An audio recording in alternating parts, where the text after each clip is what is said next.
Marriage is supposed to be the safest relationship a person can have.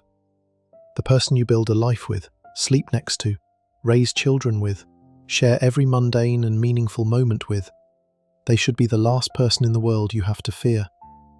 But for the men in these cases, the person closest to them was also the person planning their death. A nurse who dismembered her husband and packed him into suitcases. A teacher who used a teenager to pull the trigger. A woman who poisoned her husband with ricin and then set the house on fire with her children inside. A woman caught on camera paying $7,000 to have her husband shot in his own home. 10 women, 10 completely different methods, and 10 cases that the courts decided warranted prison sentences ranging from 16 years to 7 consecutive life sentences. Welcome to Behind the Tape. Today we are covering 10 wives who planned to kill their husbands, and what happened when those plans fell apart. Case 1. Melanie Maguire, the suitcase killer. On April 28, 2004, William Maguire and his wife Melanie closed on the first house they had ever owned together. Bill called 2 of his closest friends that evening, excited, telling them the paperwork was finally done. He called the gas company to transfer their account to the new address. By all accounts, it was one of the better days of his life. He never moved in. Bill Maguire was 39 years old, a computer programmer from New Jersey who had served in the United States Navy before building a quiet domestic life with his wife and their 2 young sons. Melanie was 31, a nurse at a fertility clinic in Morristown. They had been married since 1999 and were living in an apartment in Woodbridge Township while saving up for something bigger. The house in Warren County was supposed to be that something bigger. They signed the documents on April 28th, and that night, Bill made his calls, happy. Then he went home. Sometime that same night, Melanie shot him dead, cut his body into pieces, packed the pieces into 3 matching suitcases, and drove south toward Virginia. Within 2 weeks, fishermen and beachcombers along the Chesapeake Bay would start finding what was left of him. Within a year, Melanie would be under arrest, and within 3 years, a New Jersey jury would hand her a sentence that means she will not be eligible for parole until she is roughly 100 years old. This is a case about a woman who, by every outward measure, had a normal life, a good job, 2 kids, a new house, and a plan she had been quietly building for days before her husband ever signed those papers. Bill Maguire deserves to be understood before we get to what happened to him. He was not a perfect man. He had a criminal record that prevented him from obtaining a firearms permit. He had gambling habits. He was, by some accounts, difficult to live with. But none of that explains what was done to him, and none of it comes close to justifying it. He made 2 phone calls on the last evening of his life to tell his friends he finally owned a home. That is what mattered to him that day. On May 5, 2004, a week after Bill Maguire disappeared from his own life, 2 fishermen and 2 children were out near the Chesapeake Bay Bridge Tunnel in Virginia when they spotted something in the water near the 4th artificial island. It was a dark green suitcase, sealed and floating. Inside were human legs. Investigators launched a search. On May 11th, a graduate student picking up litter on the beach of Fisherman Island National Wildlife Refuge found a larger suitcase. Inside were a human head and torso. The head had 1 bullet wound. The torso had 2. On May 16th, a 3rd suitcase turned up near the 2nd artificial island. It contained arms. 3 suitcases, 1 person. All 3 were the same dark green Kenneth Cole brand, part of a matching luggage set. Police had no identification. A medical examiner in Virginia worked up a facial reconstruction sketch of the victim based on the head recovered from the 2nd suitcase. The sketch was released to the public. A friend of Bill Maguire recognized it. When police contacted Melanie Maguire, her husband had officially been missing for weeks. She became the prime suspect almost immediately. The New Jersey State Police took over the investigation. What they found when they started pulling on the threads was not the story of a woman who snapped. It was the story of a woman who had been planning this for at least several days before Bill Maguire took his last breath. On April 26, 2004, 2 days before the murder, Melanie Maguire walked into a gun store in Easton, Pennsylvania, and purchased a .38 caliber revolver. She paid for the gun and also made a separate $9.95 purchase. The store stocked only 2 items at that price point, and one of them was a box of wad cutter cartridges. Bill Maguire was killed with a .38 caliber weapon loaded with wad cutter rounds. Melanie also, in the days surrounding the murder, applied for a protective order against Bill, claiming he had slapped her. Investigators later determined she used the application as part of an effort to create a paper trail suggesting she feared him. On April 30th, 2 days after the murder, Melanie's Easy Pass tag was recorded at a toll booth in Delaware. She told investigators she had driven to Delaware to go furniture shopping because the state has no sales tax. Before she was charged with anything, she contacted Easy Pass and tried to have the 90-cent charge removed from her account records. Bill's car, a 2002 Nissan Maxima, was found at the Flamingo Motel in Atlantic City on May 8th. A private towing company employee reported it to police after becoming suspicious. A security camera had captured footage of the car being moved in the early hours of April 30th. The footage was blurry. Melanie later told police she had moved the car herself as a, quote, thank. The garbage bags wrapped around Bill's remains matched bags found in the Maguires' apartment. A blanket recovered from one of the suitcases matched blankets used at Melanie's fertility clinic. Perhaps most damning of all, a piece of tape recovered from the bags contained razor stubble with DNA from both Melanie and Bill Maguire. And then there was the affair. Melanie had been seeing a doctor named Bradley Miller, a partner at the reproductive medicine practice where she worked as a nurse. The two had discussed leaving their spouses. Prosecutors argued that Melanie wanted Bill gone so she could start over with Miller, and that the financial and custody complications of a divorce made murder feel like the cleaner solution. Whether that is exactly what happened inside her head, nobody can say with certainty. What the evidence showed was that she bought the gun 2 days before she killed him, that she drove his car to Atlantic City afterward, that she tried to delete a toll record that placed her in Delaware, and that she packed her husband's body into 3 matching suitcases and sent them into the Chesapeake Bay.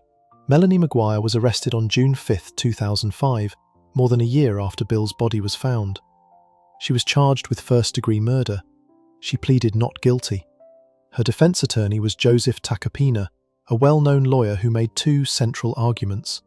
The first was physical. Melanie was a petite woman, roughly 5 feet 2 inches tall, and Bill Maguire was 6 feet 3 and weighed 210 pounds. Tacopina argued it was simply not plausible that she could have drugged, shot and dismembered a man that size inside their apartment without any neighbour hearing anything or investigators finding obvious blood evidence during multiple searches of the home. The second argument was that Bill's gambling debts had made him a target for organised crime connected to Atlantic City, and that mobsters, not Melanie, were responsible for his death. The mobster theory got some brief traction when a jailhouse informant named Christopher Thieme came forward claiming Bill had owed serious money to dangerous people. The story fell apart quickly. A New Jersey State Police investigation concluded that Thieme, in the words of the investigation, routinely and habitually fabricated stories. He later recanted and accused Melanie's attorney of suborning perjury. The request for a new trial based on his claims was withdrawn. The trial began in early 2007. It ran for 23 days of testimony. Prosecutors presented hundreds of exhibits. Among the evidence, the gun purchase receipt, the Easy Pass records, the DNA on the tape, the matching garbage bags, the blanket from the clinic, the toll records from Delaware, and the security footage of Bill's car being moved. Investigators also testified that Melanie had attempted to remove the toll charge from her account before she was ever officially a suspect, which prosecutors argued showed consciousness of guilt. The defense countered that all of it was circumstantial. No murder weapon was ever recovered. No blood was found in the apartment. No witness saw Melanie commit the crime. Tacopina told the jury it was physically impossible for a woman her size to have carried out what the prosecution described. The jury deliberated for approximately 3 days. On April 23, 2007, they found Melanie Maguire guilty of first-degree murder, desecrating human remains, unlawful possession of a firearm, and perjury, the last charge stemming from the false testimony she gave to obtain the protective order against Bill. On July 19, 2007, Melanie Maguire was sentenced to life in prison. Under New Jersey's No Early Release Act, she is required to serve at least 63 years and 9 months before she can be considered for parole. She was 34 years old at sentencing. That means she will not be eligible for parole until she is approximately 100 years old. The New Jersey Department of Corrections lists her under her maiden name, Melanie Slate. She is prisoner number 000319833C, housed at the Edna Mahan Correctional Facility for Women in Clinton, New Jersey. Every appeal she has filed has been denied. She maintains her innocence. In a rare interview with ABC News correspondent Amy Robach for a 2020 segment, Melanie said from prison, "After all these years, I still feel hurt. I still feel bothered. Like, how could somebody think that I did that?" The answer the courts gave was that the evidence said otherwise. Bill Maguire's sister, Cindy Legosh, was awarded custody of the couple's 2 sons following the conviction. The boys lost their father on the night he should have been celebrating buying a home, and they lost their mother to a prison sentence she will never outlive. Bill's sister said in the immediate aftermath of the guilty verdict, "Melanie has left her 2 children without a father or a mother." A 2022 Lifetime movie called Suitcase Killer, The Melanie Maguire Story, was produced and later began streaming on Netflix, bringing a new audience to the case. Criminology professors at Fairleigh Dickinson University released a podcast questioning aspects of the conviction, arguing the prosecution left important questions unanswered. The lead prosecutor, Patty Prezioso, responded directly, saying her job was not to convince the world, but to convince the jury, and that the evidence presented to the jury told the jury what happened. Bill Maguire made 2 phone calls on the last evening of his life to share good news with people he cared about. He was 39 years old. His sons were small. His name is on a suitcase in a bay because the woman he trusted had purchased the gun that killed him 2 days before she used it. There is no version of this story where that becomes anything other than what it is. Before we move on, if you're enjoying this analysis, please consider subscribing. It helps the channel tremendously. Melanie Maguire used careful planning and ordinary objects to try to make her husband disappear without a trace, and she nearly succeeded. The next woman in these cases did not need knives or guns, or even her own hands. She found someone else willing to do it for her, and she did it by using the one thing she had that nobody was expecting her to weaponize: a 15-year-old boy who believed she loved him. Case 2. Pamela Smart. To Die For. On the evening of May 1st, 1990, Pamela Smart came home to her condominium in Derry, New Hampshire, and found the front door unlocked. Inside, the place had been ransacked, and in the foyer, her 24-year-old husband Greg lay face down on the floor in a pool of blood. He had been shot once in the back of the head. Police arriving at the scene noted that Pamela's behaviour was off.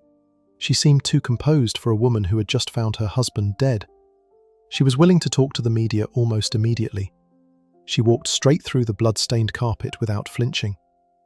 Derry Police Captain Loring Jackson later described her to People magazine as cold, calculating, and totally unfeeling for anyone but herself. The official working theory at first was a botched burglary, but investigators quickly noticed the details did not add up. Burglars do not typically force someone to their knees and execute them with a single clean shot. Nothing valuable had actually been taken from the condo, and the scene, to trained eyes, looked far more like a staged crime scene than a robbery gone wrong. What police did not know yet was that the woman crying in that condominium had spent weeks carefully planning every detail of what happened inside it.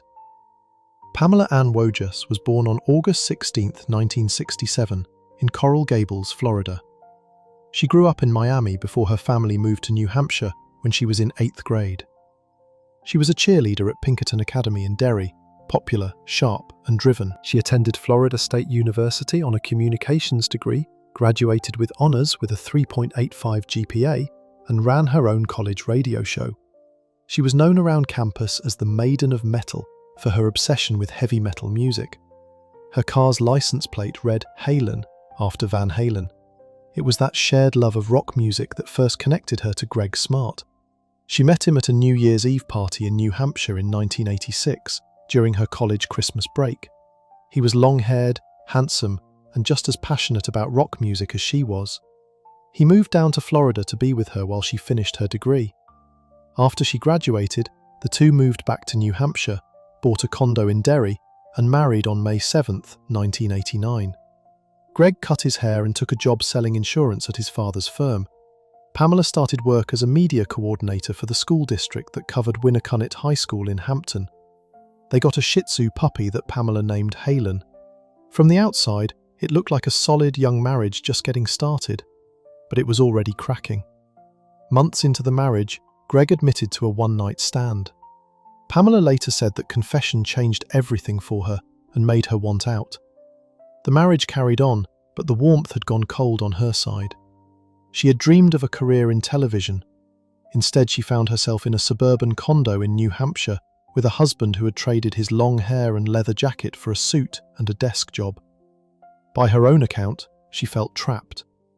In 1989, through her volunteer work at a school drug awareness program called Project Self-Esteem, Pamela met a 15-year-old sophomore student named William Flynn, who went by Billy. He had shaggy hair and played guitar, and loved the same music she did. He looked, in some ways, like Greg had before Greg grew up.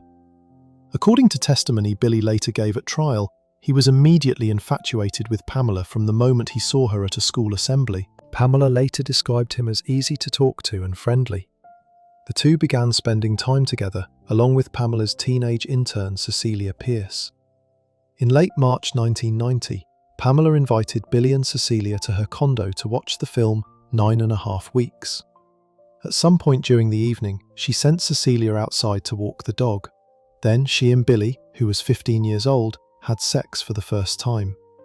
The sexual relationship continued in the weeks that followed. Pamela gave Billy photographs of herself. According to Billy's testimony, she told him that Greg was abusive, that she could never leave him through divorce because she would lose everything, including the condo and the dog she loved. Then she told him that if he did not kill Greg, their relationship was over. Billy Flynn was 16 years old when he agreed to do it. He recruited 3 friends. Patrick Randall, 17, would go inside with him. Vance Latime Jr. and Raymond Fowler would wait outside in a getaway car. According to testimony, Pamela told them she would leave the condo unlocked and make sure she had an alibi by attending a school meeting in another town. The boys made 2 earlier attempts to carry out the plan and backed out both times. On the night of May 1st, 1990, they went through with it.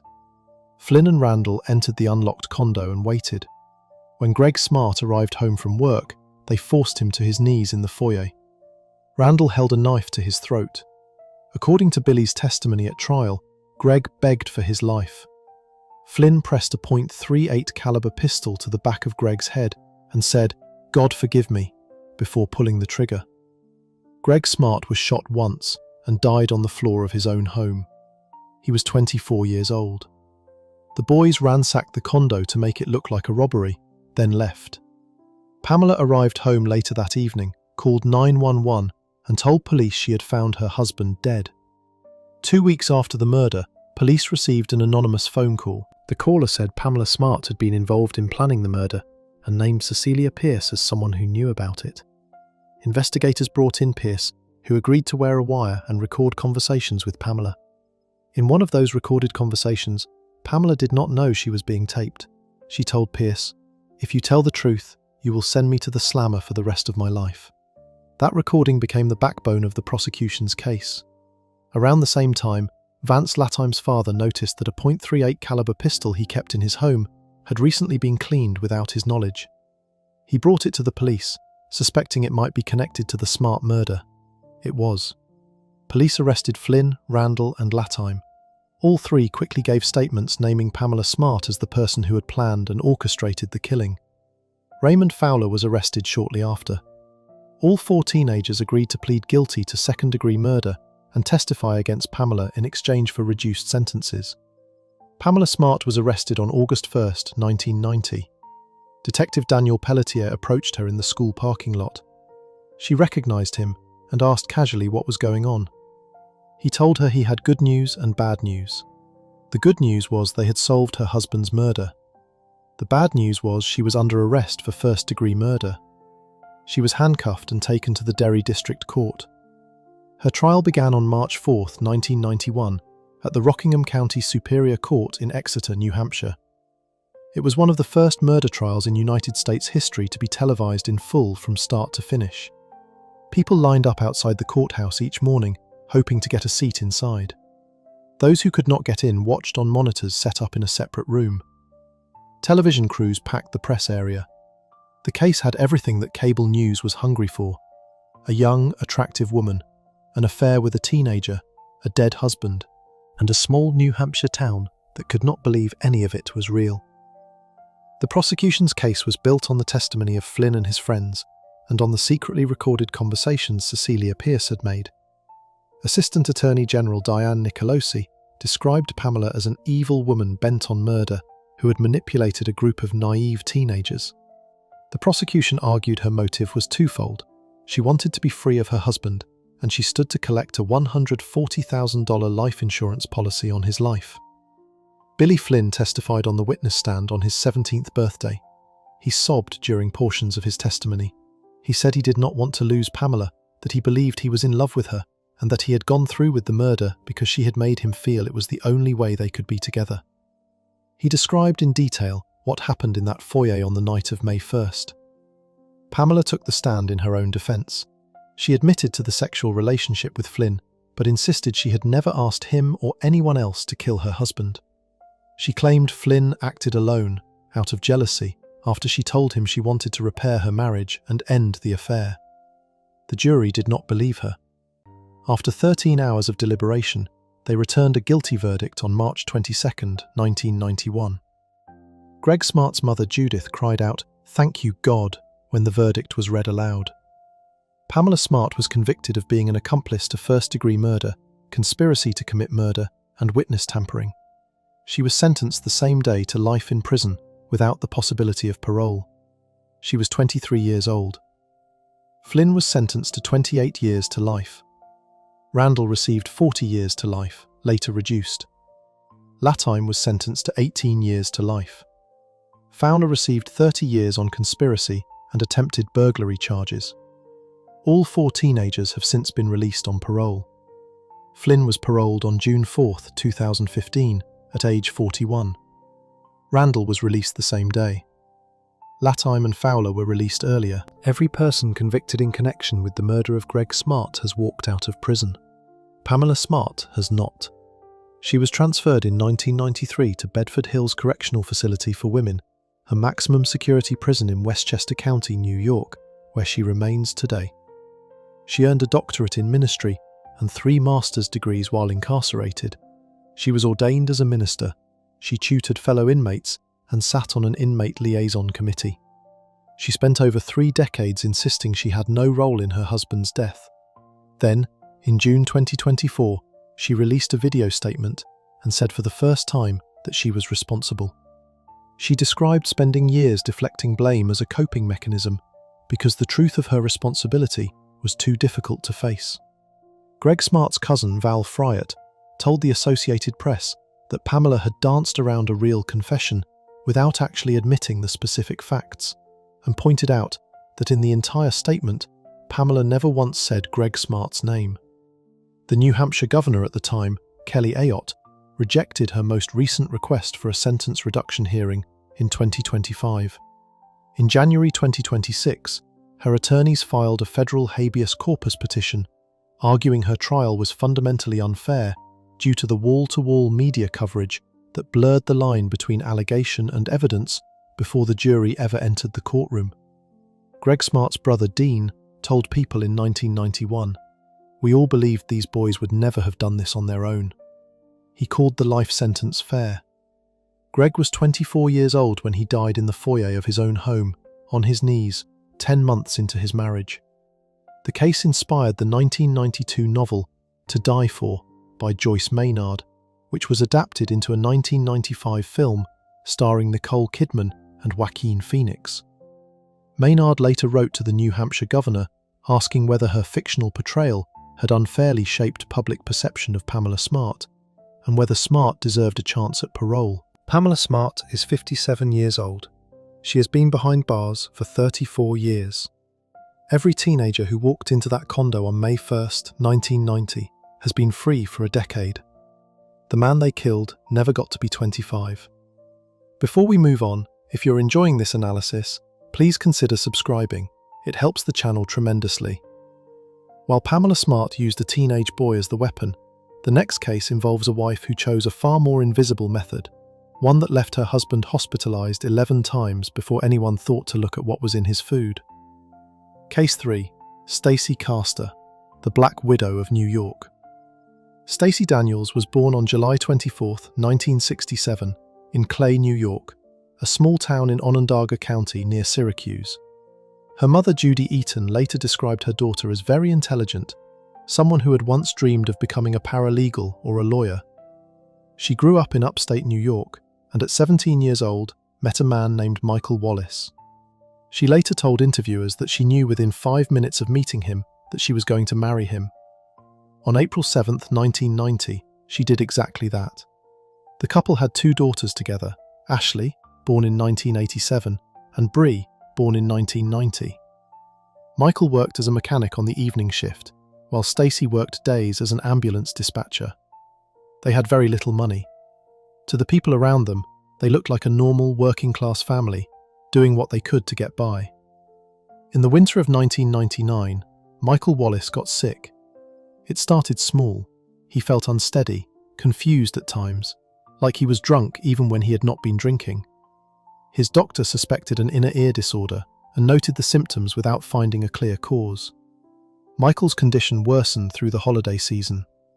He told his doctor explicitly that he felt intoxicated but had consumed no alcohol.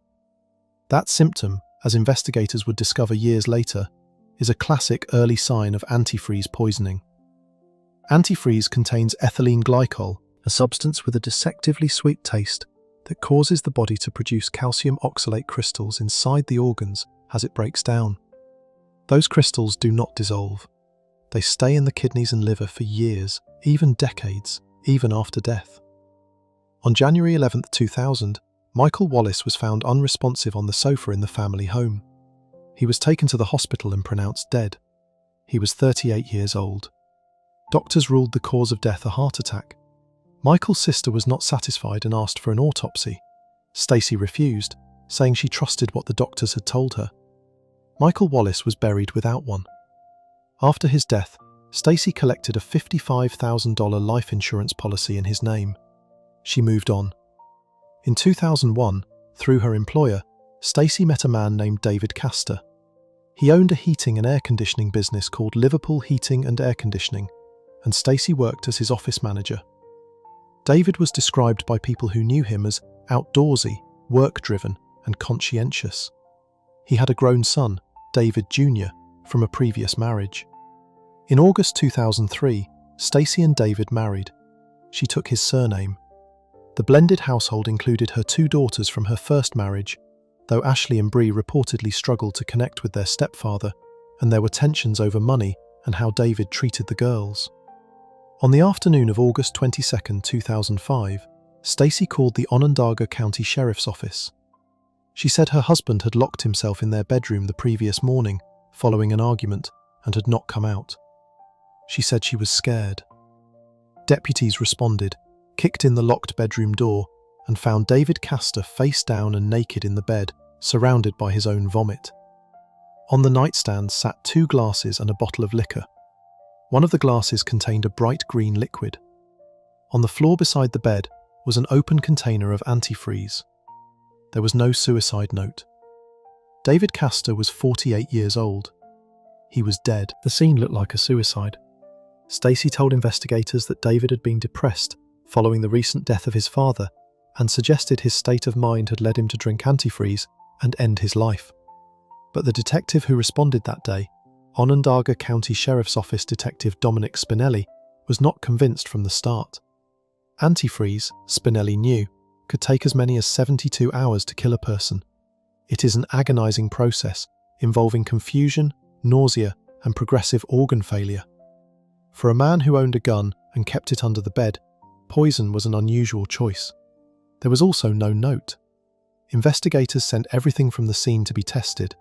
The green liquid in the glass was confirmed as antifreeze. The cause of David's death was determined to be ethylene glycol poisoning. The body went to the county coroner, and the official ruling came back: suicide by antifreeze ingestion. Spinelli was still not satisfied. During a follow-up interview with Stacy at the station, he noticed something. As he was gathering his folder of photos from the scene, one of the images, a photo of a turkey baster that had been found in the kitchen trash, was visible. Stacy leaned forward and asked what it was. The turkey baster had been found with traces of both antifreeze and David's DNA on it. Spinelli ended the interview. 3 months after David's death, Spinelli quietly reached out to investigators in Cayuga County, where Michael Wallace had died 5 years earlier, and asked them to take another look. The fingerprint results from the antifreeze glass came back. 3 fingerprints, all belonging to Stacy Castor. Not David, not a mix, only Stacy. Investigators also checked David's will. He had changed it to name Stacy as the sole heir, cutting out his son David Jr. entirely. David Jr. told investigators he had not even known his name was removed. On August 25, 2005, at David Castor's funeral, Detective Spinelli noticed something that stopped him cold. David's grave had been placed directly beside the grave of Michael Wallace, Stacy's first husband, in the same cemetery. Stacy had arranged it that way. Investigators later set up surveillance cameras at both the house and the cemetery. In the 2 years that followed David's death, Stacy Castor never once visited their graves. In September 2007, investigators received court permission to exhume Michael Wallace's body. The exhumation was carried out on September 5, 2007, in secret, with Stacy's movements monitored to ensure she did not find out. The medical examiner performed a full autopsy. Sergeant Michael Norton later described the phone call he received from the examiner a few days later. The examiner told him Michael Wallace was loaded with crystals. Calcium oxalate crystals, the signature of antifreeze poisoning, were found throughout Wallace's kidneys and liver. His cause of death was officially reclassified as homicide by ethylene glycol poisoning. Investigators now believed they had a double murder, both committed the same way, by the same person. On September 7, 2007, Stacy was brought back in for questioning. During the interview, Detective Spinelli deliberately let slip that Michael's body had been exhumed. Stacy's reaction confirmed what they suspected. She already knew. She had been monitoring the situation. Within days of learning that investigators had connected the 2 deaths, Stacy made a decision that defined just how far she was willing to go to stay out of prison. It was Ashley's first day at college. Investigators came to campus to question her about her father's death. Ashley called her mother, upset and frightened. Stacy invited her to come home and have a drink, telling her they had both had a rough week. Ashley agreed because her mother was her best friend. On the first visit, Stacy mixed her a drink. Ashley passed out and woke up in her bed. The next day, Stacy called her again. She offered another drink, one that Ashley later described as having a horrible taste, but which she consumed anyway. 17 hours later, Ashley's younger sister Bree found her unconscious and unresponsive in her bed. Bree demanded their mother call for help. Stacy called 911. Next to Ashley, Bree found what appeared to be a suicide note. The typed note was 750 words long, had no punctuation, and in it, Ashley appeared to confess to murdering both her father, Michael Wallace, and her stepfather, David Castor. It said she had been consumed by guilt and could no longer live with what she had done. Investigators who read the note immediately noticed one detail. The word antifreeze was spelled without the letter Z, written as anti-free, in 4 separate places throughout the document. Detective Spinelli recognized it instantly. During his interview with Stacy weeks earlier, she had said exactly the same thing, anti-free, before stopping herself mid-word and claiming she had meant to say something else. A computer forensics examiner was brought in to analyze the family's home computer. What they found destroyed Stacy's plan entirely. The note had been written using Microsoft Word's autosave function, which preserved multiple earlier drafts. The timestamps showed clearly that the document had been created and revised while Ashley was at school, while she was physically not in the house. Stacy had written multiple drafts of a fake suicide confession intended to frame her own daughter for 2 murders, and then fed that daughter a near-fatal combination of prescription pills, vodka, and other substances over the course of 17 hours to make the suicide look real. Ashley survived only because emergency services reached her in time.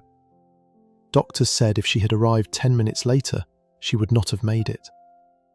Stacy Castor was arrested at the hospital parking lot on September 14, 2007. She was charged with the second-degree murder of David Castor, the attempted second-degree murder of Ashley Wallace, and forgery for altering David's will. Her trial began on January 13, 2009. The jury consisted of 10 women and 2 men. Stacy took the stand in her own defense, maintaining complete composure throughout the prosecution's cross-examination. She held to her story. David had killed himself, and Ashley had killed both men and then tried to take her own life in a fit of guilt. The defense attorney Charles Keller argued that Ashley, who had been 12 years old at the time of her father's death, had been motivated by jealousy and resentment. The jury did not accept it. On February 5, 2009, after 16 hours of deliberation over 4 days, the jury found Stacy Castor guilty of second-degree murder in the death of David Castor, and guilty of attempted second-degree murder for what she did to her daughter. Stacy sat stone-faced as the verdict was read. A loud gasp came from the front row, where Ashley sat with her sister and other family members. At sentencing on March 5, 2009, Ashley addressed her mother in open court and said, "I never knew what hate was until now. As horrible as it makes me feel, this is goodbye, Mum. As hard as you tried, I survived." Judge Joseph Fahey sentenced Stacy to 25 years to life for the murder of David Castor and another 25 years for the attempted murder of her daughter, plus an additional 1 year and 4 months for forging the will. The total minimum she would have to serve before parole eligibility was 51 years and 4 months. Judge Fahey told her, "In my 34 years in the criminal justice system as a lawyer and a judge, I have seen serial killers, contract killers, killers of every variety and stripe. But I have to say, Mrs. Castor, you are in a class all by yourself." Stacy was never charged with the murder of Michael Wallace because her existing sentence already guaranteed she would never leave prison. She was transferred to Bedford Hills Correctional Facility for Women in Westchester County, New York, the same prison where Pamela Smart has been held since 1993. On June 11, 2016, Stacy Castor died of a heart attack in her cell. She was 48 years old. She had served 7 years of her sentence. She maintained her innocence until the end. Michael Wallace's family had spent 6 years hoping Cayuga County would pursue separate murder charges. His brother-in-law, Jonathan Corbett, told reporters the situation had been frustrating and that they could not move forward. No charges for Michael's murder were ever filed. He was 38 years old when he died on that sofa in January 2000, and for 5 years, the world believed it was a heart attack. Before we move on, if you're enjoying this analysis, please consider subscribing. It helps the channel tremendously. While Stacy Castor poisoned her victims slowly and in private, the next woman in this video made her move in the open, walking into her ex-husband's bedroom in the early hours of the morning and shooting him and his new wife while they slept, in a crime that divided an entire city between calling her a cold-blooded killer and calling her a woman who had simply been pushed too far. Case 4. Betty Broderick, the socialite. Elizabeth Ann Biseglia was born on November 7, 1947, in Bronxville, New York, the third of 6 children in a strict Catholic family. She went by Betty. At a college party at the University of Notre Dame in 1965, she met Daniel T. Broderick III, a pre-med student with ambition and charm. They were married on April 12, 1969, in Eastchester, New York. Betty was 21 years old. Dan went on to earn both a medical degree from Cornell and a law degree from Harvard. He decided to combine the 2 fields and build a career as a medical malpractice attorney. Through all of it, Betty worked odd jobs to pay the rent while Dan studied. She taught third grade. She supported the family with whatever she could earn while he collected degrees. When he graduated from Harvard Law School in 1973, the couple moved to San Diego, California, where Dan joined a prominent law firm. By the mid-1970s, the money started flowing. The Brodericks moved into the affluent La Jolla neighborhood, joined country clubs, bought a big house, and became fixtures on the San Diego social scene. They had 4 children, daughters Kimberly and Lee, and sons Danny and Rhett. On the surface, it was the life Betty had helped build from almost nothing. Underneath it, things had been quietly falling apart for years. In 1983, Dan hired a 21-year-old former Delta Airlines flight attendant named Linda Kolkina as his legal assistant. By October of that year, Betty suspected an affair. She confronted Dan. He denied it and told her she was imagining things. He kept denying it for 2 more years, while continuing to see Linda. Betty later described 1983 as feeling like an axe had gone through her life. On Dan's 39th birthday, she went to surprise him at his office and was told by the receptionist that Dan and Linda had been gone together for most of the day. She went home and set fire to Dan's clothing in the backyard. In February 1985, Dan moved out of the family home. He eventually filed for divorce and took custody of all 4 children after Betty, in a moment of frustrated rage, dropped the kids one by one on his doorstep. He later admitted to Betty that he had been having an affair with Linda since January 1983. The divorce that followed lasted 4 years and became one of the most bitterly contested in California history. Dan, as a prominent attorney and former president of the San Diego Bar Association, used his legal knowledge aggressively throughout the proceedings. Betty claimed she struggled to find a lawyer willing to take her case against such a well-connected opponent. She had no legal representation at certain points and argued portions of the case herself. While the divorce dragged through the courts, Betty's behaviour escalated sharply. She left hundreds of profane messages on Dan's answering machine. She violated restraining orders repeatedly and was jailed briefly on at least 1 occasion for it. She spray-painted the curtains and walls of the couple's former home. She smeared a cream pie across the master bedroom. She drove her car directly through the front door of Dan's new house while their children were inside and was taken to a mental health unit for 3 days afterward. Dan responded by docking her monthly alimony payments for each infraction: $100 for an obscene word, $250 for trespassing, $500 for entering his home, $1,000 for taking the children without prior notice. He sent her a support check 1 month with a negative balance. The divorce was finalised on January 30th, 1989. The settlement awarded Betty $16,000 a month in alimony and gave Dan sole legal custody of the 4 children, with no visitation rights for Betty. She had sought $25,000 a month and a $1 million lump sum. She received neither. On April 22, 1989, Dan and Linda were married. Linda had been worried enough about Betty's behaviour in the months leading up to the wedding that she urged Dan to wear a bulletproof vest at the ceremony. He declined. Plainclothes security was present, but Betty did not attend, and the wedding proceeded without incident. 1 month before the wedding, in March 1989, Betty had purchased a .38 caliber Smith & Wesson revolver. She told people it was for protection. In the months after the wedding, Betty's obsession with Dan and Linda showed no signs of cooling. She continued leaving messages on their answering machine and gave both of them crude nicknames she used regularly. On November 3, 1989, Dan told her he would file a criminal complaint if she did not stop the messages. 2 days later, on the morning of November 5, 1989, 2 days before Betty's 42nd birthday and 17 days before Dan's 45th, Betty woke up before dawn, got in her car, and drove to 1041 Cypress Avenue, in the Marston Hills neighbourhood near Balboa Park. She had taken a key to the house from her daughter Kim. She let herself in through the side door and walked upstairs to the master bedroom. Dan and Linda were asleep. Betty fired 5 shots. 2 bullets struck Linda, 1 in the head and 1 in the chest. She died instantly. She was 28 years old and had been married to Dan for less than 7 months. One bullet struck Dan in the chest. One hit the wall. One hit the nightstand. Dan did not die immediately. He reached toward the phone on the nightstand, but Betty had already removed the phone and answering machine from the room before firing, cutting off any chance he had of calling for help. Dan's final words, according to Betty's own account at trial, were, "Okay, you shot me. I'm dead." Betty fled the house, called her daughter Lee, and turned herself in to police the same day. She never denied pulling the trigger.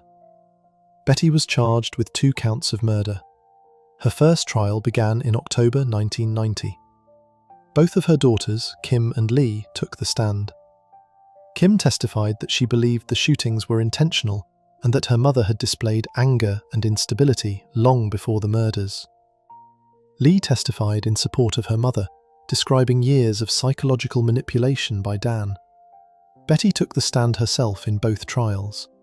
She maintained that she had never planned to kill anyone, that she had gone to the house intending to speak with Dan and then kill herself, and that she was startled into firing when Linda woke up and screamed.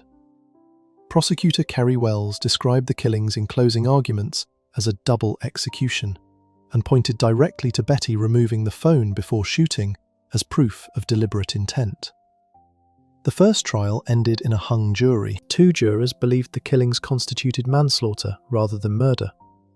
The second trial began on December 11, 1991.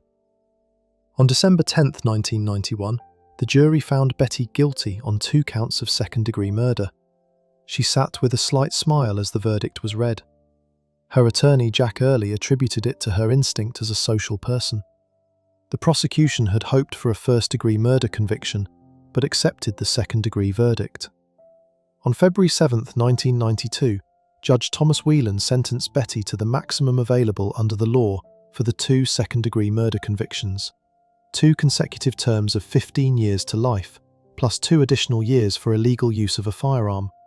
Total sentence, 32 years to life in prison. She has been incarcerated continuously since the day of the murders. She was transferred at some point from the original holding facility to the California Institution for Women in Chino, California. Betty has appeared before the parole board 3 times. In January 2010, the board denied parole, finding she showed no remorse and had no insight into what she had done. In January 2017, parole was denied again. The district attorney at the time, Bonnie DeMarnis, said Betty had not developed appropriate insight or remorse for the crimes, which she committed with callous disregard for human suffering. Betty's children have remained divided across the decades. Her son Rhett said publicly that he hoped she would one day be released and described her as a nice lady. Her son Danny testified at the 2010 parole hearing that Betty remained hung up on justifying what she did. Betty will not be eligible for parole again until January 2032, when she will be 84 years old. The lead detective on the case, Terry DeGelder, told a documentary producer years later, "To this day, she believes in her heart and in her mind that they deserved to die." Dan and Linda Broderick were buried together at Greenwood Memorial Park in San Diego, 5 days after the murders, in a service attended by over 600 people. Linda's coffin was covered in white roses. Dan's was covered in red. The Colquhoun family's chosen inscription for Linda's headstone was a line from the poet William Blake: "She who kisses the joy as it flies lives in eternity's sunrise." Dan was 44 years old. Linda was 28. The case became one of the most debated true crime stories in American history, dividing opinion along lines of gender, power, and what marriage costs the person who sacrifices the most for it. It inspired 2 TV movies, the 2020 USA Network series Dirty John, the Betty Broderick story, starring Amanda Peet and Christian Slater, and at least 5 books. Oprah Winfrey conducted Betty's first prison interview in 1992. Before we move on, if you're enjoying this analysis, please consider subscribing. It helps the channel tremendously. While Betty Broderick walked into a bedroom with a gun and fired it herself, the next case involves a wife who never got anywhere near the murder scene because she had already spent weeks convincing a teenage boy that killing her husband was the only way they could be together. Case 5. Susan Wright, the blue-eyed butcher. Susan Lucille Wright was born on April 24, 1976, in Houston, Texas. She was blonde, blue-eyed, and by every outward measure, the kind of person neighbors described as a stay-at-home mum who baked cookies for her kids. In 1997, when she was 21 years old, she was working as a waitress in Galveston when she met Jeffrey Wright. Jeff was 29, sociable, the kind of man people described as a backslapping, friendly guy who would do anything for you. The two began a relationship and married in 1998, while Susan was 8.5 months pregnant with their first child, a son named Bradley. A couple of years later, they had a second child, a daughter named Kaylee. The family lived in a house in the Houston area. Jeff worked. Susan stayed home with the children. Susan later told investigators and then the court that the marriage was not what it looked like from the outside. She said Jeff used cocaine regularly and that his behavior became violent and controlling. She claimed he beat her, raped her, and threatened her. She said she was too frightened to leave because she believed he would kill her if she tried. Her mother testified at trial that she had personally seen bruises on Susan's body on previous occasions. Prosecutors, however, argued that Susan had invented or exaggerated the abuse, and that the real story of what happened inside that house was far simpler. She wanted Jeff dead, and she wanted his $200,000 life insurance policy. On the evening of Monday, January 13, 2003, something happened inside the Wright home that ended Jeff Wright's life. The two versions of what happened that night could not be more different, and the truth of it became one of the most fiercely contested questions in Houston courtroom history. According to Susan's account at trial, Jeff came home from a boxing lesson that night in an agitated state and high on cocaine. He began sparring with their 4-year-old son Bradley, making jabs at the boy's head. Susan told him he needed help for his rage and addiction. She said Jeff reacted by throwing her onto the bed and raping her. Afterward, he left the room briefly. When he returned, he was holding a butcher knife. He waved it over her head and shouted at her to die. Susan testified she threw up her hands, grabbed for the knife, kicked him with her knee, and managed to wrestle it away from him. She said she stabbed him first in the neck. Then she kept going, she said, because she was terrified he would get up and come after her. During the stabbing, their son Bradley woke up and knocked on the bedroom door. Susan stopped, put Bradley back to bed, then returned to the bedroom. She said she tied Jeff's hands to the bed at that point because she was afraid he would regain consciousness and attack her. She told the court that in the days that followed, she genuinely believed Jeff was still alive and would come back to kill her. The prosecution's version was entirely different. Prosecutor Kelly Siegler argued that Susan seduced her husband into the bedroom, used their sexual relationship as a pretense to tie him naked to the bed with neckties and a bathrobe sash, and then stabbed him to death in a prolonged, deliberate attack. Siegler pointed to a $200,000 life insurance policy as the motive. What is not disputed is what was found when investigators eventually located Jeff Wright's body. He had been stabbed 193 times with 2 different knives. The medical examiner documented the wounds in precise detail. 41 stab wounds to the face, 23 to the neck, 46 to the chest, 22 to the abdomen, 7 to the pubic region, including cuts to the penis, 19 to the legs, 23 to the arms and hands, and 1 to the back. The tip of one of the knives had broken off and lodged inside the top of Jeff's skull. Candle wax was found on his thigh and scrotum. When his body was found, his wrists each had a necktie tied around them, and his right ankle had what appeared to be a bathrobe sash. Almost every single one of the 193 wounds was on the front of his body. Jeff was found not in the bedroom, but in the backyard. After the stabbing, Susan had used a dolly to move his body out of the house and into the yard, where she buried him in a hole Jeff himself had dug weeks earlier, while planning to install a garden fountain. She then spent several days trying to clean the bedroom, using bleach on the blood-saturated surfaces. The blood had spread across the bed, the floors, the walls, the ceiling, and the ironing board. She repainted the bedroom. She also went to the Harris County Constable's office on January 14th, the day after the killing, and filed a domestic violence complaint against Jeff, listing incidents of him assaulting her and their son in order to create a paper trail that would explain his absence. On January 18, 2003, 5 days after the murder, Susan called her attorney Neil Davis and asked him to come to her home. She confessed to him that she had stabbed Jeff and told him where the body was buried. Davis contacted the Harris County District Attorney's office. Investigators later said what ultimately forced her hand was that the family dog had begun digging up Jeff's body from the shallow grave in the backyard. Susan knew it was only a matter of time before someone else found it. Jeff Wright's body was discovered on January 18th, the same day Susan confessed. He had been dead for 5 days. On January 24, 2003, Susan turned herself in at the Harris County Courthouse. She was charged with murder. She was released on bond and later spent time in the psychiatric ward of Ben Taub General Hospital, where staff described her as believing Jeff was roaming the hallways looking for her.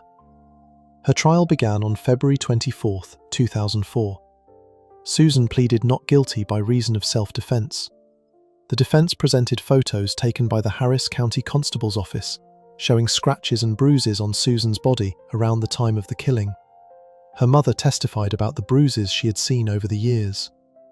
Susan took the stand herself and delivered her account of the night in full, crying as she spoke, describing a marriage defined by fear and violence. Prosecutor Kelly Siegler was not moved. During cross-examination, she called Susan a card-carrying, obvious, no doubt about it, caught red-handed, confirmed, documented liar. Siegler told the jury that Susan had brought her children's neckties and a bathrobe sash into a loving marriage bed and used them to bind a helpless man before killing him for his insurance money. Then Siegler did something nobody in a Harris County courtroom had ever seen before. She brought the Wrights' actual bed into the courtroom. She had a male colleague lie on the mattress and tied him to the bedposts. Then, wearing a tight black pantsuit and having removed her high heels, Siegler climbed onto the bed, straddled her colleague, and picked up one of the actual knives used to kill Jeff Wright. She demonstrated the stabbing motion to the jury, reenacting the prosecution's theory of what Susan had done. The male prosecutor, who had packed a large amount of chewing tobacco into his mouth before the demonstration, was struggling to breathe and could feel the ties cutting off circulation to his hands. Siegler kept demonstrating. During her closing argument, she stood before the jury and made a stabbing motion 193 separate times while counting aloud, asking the jury if they could imagine what that looked like. Medical examiner Dwayne Wolfe testified that the distribution of the wounds told a story on its own. Almost all 193 stab wounds were on the front of Jeff's body. Wolfe told the jury that if a person is not restrained in some way, they move. They would have stab wounds on their back as they tried to get away. The fact that virtually every wound was on the front of the body was consistent, he said, with a person who was lying on his back and could not move. The jury deliberated for approximately 5 hours. On March 3, 2004, they returned a guilty verdict for first-degree murder. On March 4th, Susan Wright was sentenced to 25 years in prison. After the children's father was dead and their mother was in custody, Bradley and Kaylee went to live with Jeff's parents. Susan's appellate attorney Brian Weiss began filing appeals in November 2004. In 2005, the 14th Court of Appeals of Texas upheld the conviction. In 2008, a new witness came forward, Misty McMichael, Jeff Wright's former fiancée and the wife of NFL Super Bowl champion Steve McMichael, testified that Jeff had been physically violent toward her throughout their relationship. In 2009, the Texas Court of Criminal Appeals granted Susan a new sentencing hearing, ruling that her original defense attorneys had been ineffective during the punishment phase of the trial. On November 20, 2010, a new jury reduced her sentence from 25 years to 20 years. She became eligible for parole in February 2014. She was denied parole in June 2014 and denied again in July 2017. In July 2020, she was finally granted parole. Susan Wright was released from prison on December 30, 2020, after serving just over 16 years. She was required to wear a GPS ankle monitor, attend anger management counseling, and remain in the state of Texas through the remainder of her sentence, which ended in February 2024. Jeff Wright was 34 years old when he died on January 13, 2003, in the bedroom of his own home. He had been stabbed 193 times.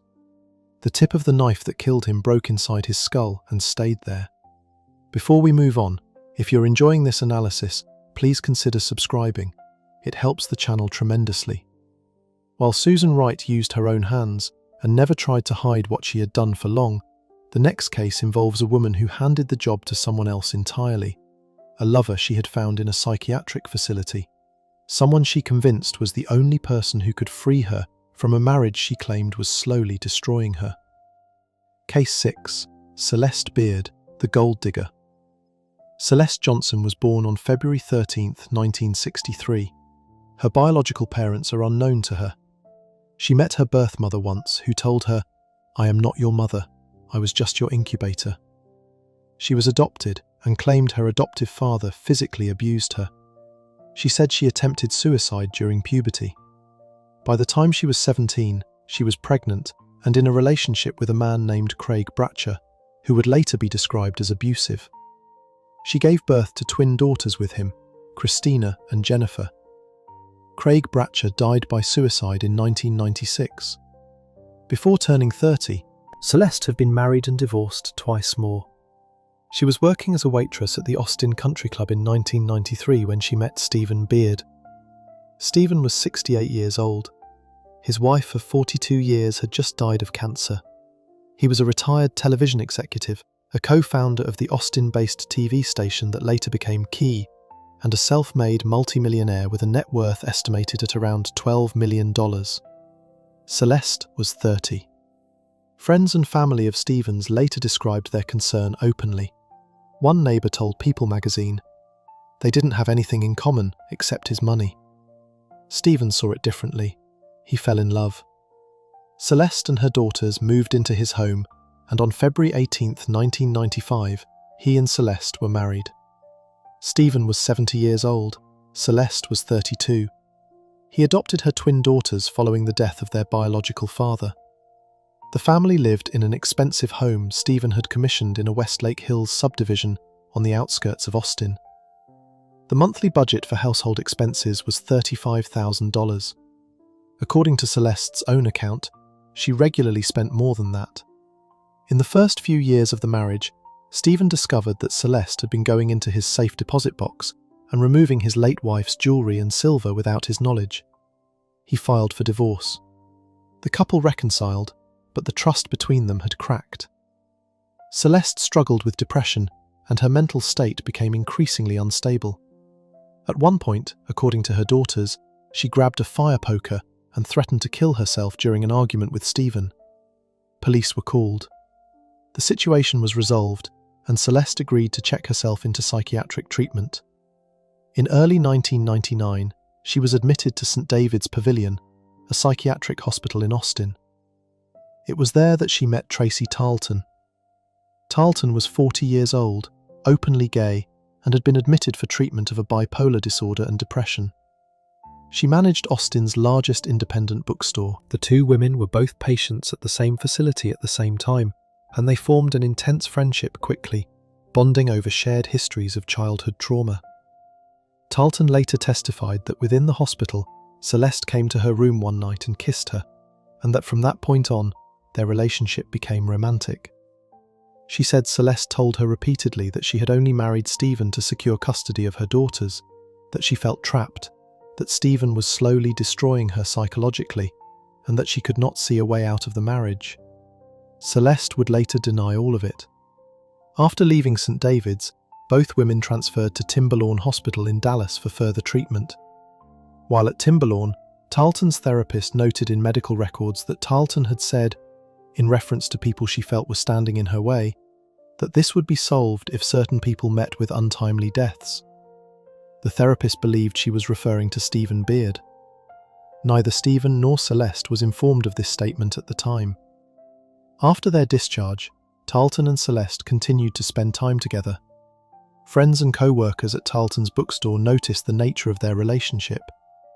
Tarleton was seen sitting on Celeste's lap, whispering in her ear, leaning into her at social events. One of Celeste's daughters, Christina, said she walked in on Celeste and Tarleton kissing in bed. At the twins' high school graduation party in August 1999, Celeste's ex-husband Jimmy Martinez found Tarleton on top of an unconscious, drunk Celeste, touching her face and hair. He threw Tarleton out. That same night, Tarleton was arrested for drunk driving. She repeatedly called the Beard home from jail, waking Stephen. On August 29, 1999, Stephen told Celeste to end contact with Tarleton entirely. According to Tarleton's later testimony, Celeste's response to that ultimatum was not to distance herself from Tarleton, but to escalate. She told Tarleton the only way they could ever be together was if Stephen was dead. She told Tarleton that Stephen was abusive and that Celeste feared he would push her to suicide if the marriage continued. Celeste allegedly told Tarleton exactly how to carry it out. She would turn off the burglar alarm and leave Stephen's bedroom door unlocked. Tarleton would use her own shotgun. Phone records introduced at trial showed 98 calls between Celeste and Tarleton, totaling 336 minutes in the 5 weeks between August 29th and October 1st, 1999, including 8 calls totaling 15 minutes on the day of the shooting.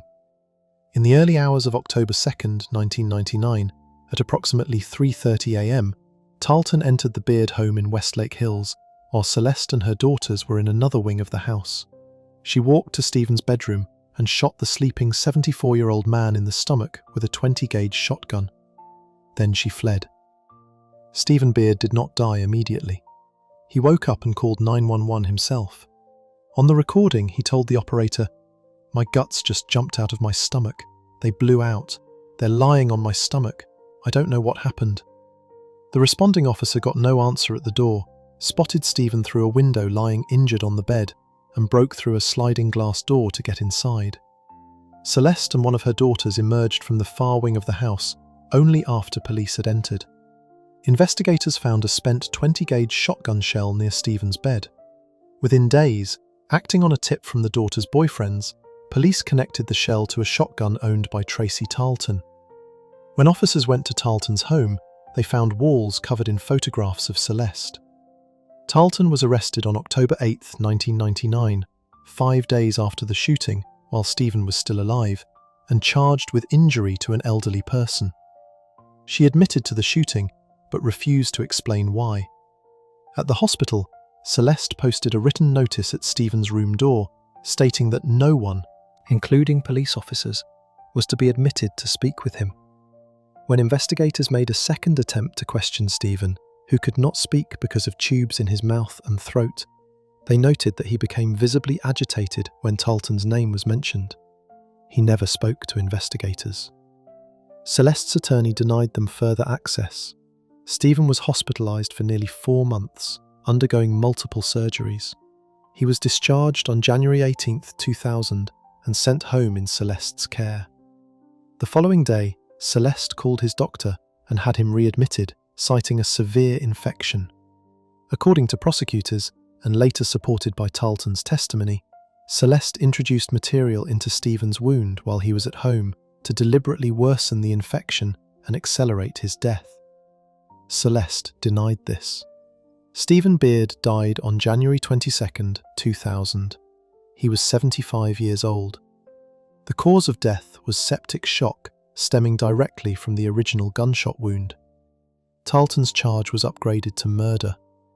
In the months following Stephen's death, Celeste hired a personal assistant named Donna Goodson, who later testified at trial. Goodson said Celeste slept all day and partied all night. She accompanied Celeste to bars, casinos, and social events across Texas and Louisiana.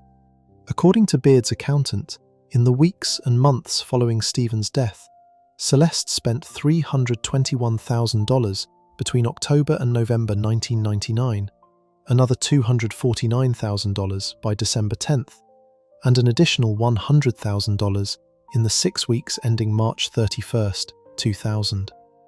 Celeste also met a man named Cole Johnson in February 2000. In July 2000, just 6 months after Stephen's death, she married him. 6 months into her arrest, Tarleton was sitting in jail awaiting trial when she read in a local newspaper that Celeste had remarried. She called detectives. In exchange for a reduced sentence of 20 years, Tarleton agreed to plead guilty to murder and testify against Celeste in full. She told investigators everything: the psychiatric hospital, the relationship, the plan, the alarm code, the unlocked door, the promise that they could be together once Stephen was gone. Based on Tarleton's statement, Celeste was arrested on March 28, 2002, and charged with capital murder. Her trial lasted 6 weeks and included over 100 witnesses. Celeste did not take the stand. Her defense attorney, Dick DeGuerin, argued that Tarleton was a mentally unstable, obsessive woman who had acted entirely on her own and whose testimony could not be trusted. He argued that Celeste's daughters had testified against their mother to gain access to Stephen's estate. The prosecution introduced phone records showing the volume of contact between Celeste and Tarleton in the weeks before the shooting. They also played a secretly recorded phone call between Celeste and her daughter Christina, in which Celeste could be heard saying she had hired someone to kill Tarleton. Celeste maintained the tape had been spliced and manipulated. Both daughters testified against their mother. Christina answered the defense's questions with the phrase, "I do not remember," 298 times during cross-examination. Jennifer Beard described the weeks after Stephen's death. She was laughing a lot, kind of in a way that she was relieved that he wasn't around anymore. On March 19, 2003, after a 6-week trial, the jury convicted Celeste Beard of capital murder and injury to an elderly person under the Texas law of parties, which allows a person to be convicted of a crime committed by another if they planned or directed it. She was sentenced to 2 consecutive 40-year life sentences. Under Texas law, she must serve at least 40 years before parole eligibility, making her first eligible date April 1, 2042, when she will be 79 years old. She is currently incarcerated at the Christina Melton Crane Unit in Gatesville, Texas. Tracy Tarleton served approximately 10 years before being paroled in August 2011. She moved to San Antonio. In 2021, she completed her probation period and was taken off parole. In a 2011 interview with a local outlet, she said she does not wake up a single day without feeling shame for what she did. Celeste has given multiple interviews from prison over the years, including to Oxygen's Snapped and to ABC's 2020. She has maintained her innocence in every one of them. She has described her daughters as having sold her to the state of Texas. Stephen Beard was 74 years old on the night he was shot in his own bed. He lived in a hospital for nearly 4 months before dying. He was 75 when he died on January 22, 2000. Before we move on, if you're enjoying this analysis, please consider subscribing. It helps the channel tremendously.